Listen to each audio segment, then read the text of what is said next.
প্রধানমন্ত্রী, স্বরাষ্ট্রমন্ত্রীরা যে যে বিধানসভা কেন্দ্রের মাটিতে দাঁড়িয়ে সভা করবেন, এবার সেই প্রত্যেকটা বিধানসভা কেন্দ্রে মমতা বন্দ্যোপাধ্যায়ের তৃণমূল কংগ্রেসের প্রার্থীরা জিতবেন। যেখানে যেখানে পা রাখবেন নরেন্দ্র মোদী আর অমিত শাহ, সেই প্রত্যেকটা বিধানসভা তৃণমূল কংগ্রেস জিতবে। তো একটা প্যারালাল বিজেপির জন্ম হবে সেদিন।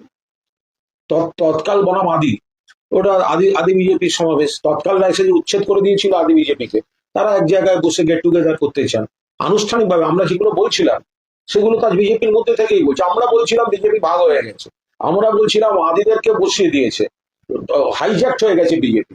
তো যারা আজকে বিজেপি দখল করে আছে তারা কেউ ভালোবেসে বিজেপিতে যায়। তো আজকে যদি বিজেপি বলে আমরা পুরোনোদের নিয়ে করছি, তো ভালো, তো একটা প্যারালাল বিজেপির জন্ম নেবে সেদিনকে। তাদের আবার মূল শত্রু কিন্তু তৃণমূল বা অন্য দল নয়, তাদের মূল শত্রু হচ্ছে তৎকাল বিজেপিরা।